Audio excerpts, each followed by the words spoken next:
A tourist attraction in Las Vegas, the Mob Museum gives a comprehensive view of organized crime in the nation. You're going to see the wall from the St. Valentine's Day Massacre that happened back in 1929. You're going to see artifacts from the Hoover Dam that was built just outside of Las Vegas. You're going to see some modern day technology that law enforcement use in order to infiltrate different crime families and take down organized crime. And then mixed in with all that, you're going to have different interactive displays that really give people a different way to learn about how the mob participated and organized in the U.S. and then again how law enforcement took them down. The museum just opened on Valentine's Day this year after being 10 years in the making. A recent TV show, Vegas, has possibly increased the number of people going to the museum.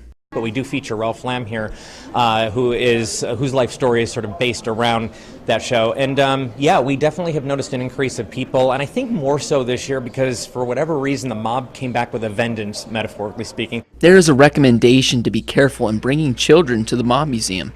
Obviously, there is some content within the museum that may not be appropriate for younger kids. We like to say 14 and above, but if the parent has a kid who's younger, with them, we're going to leave that up to the parents to decide. But either way, again, this is an important piece of American history from both sides, the mob and law enforcement, to tell because of the imprint the mob left in America. The museum believes there was some concern initially at their opening. I think initially there was genuine concern of how we were going to portray organized criminals and how we were going to portray the Italian culture. And, once I think people have come in here and look and see how we've set this up, they're more at ease. The reason being, we don't tell it just from the side of organized crime, we tell it from the side of law enforcement, so you're getting both sides of the story.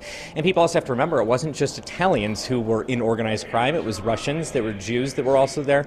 So there are a lot of different mix of people. But, I would say for anybody who's concerned about how we are presenting or if we're perhaps stereotyping any given part of society, come in here and take a look, and I think you'll think differently.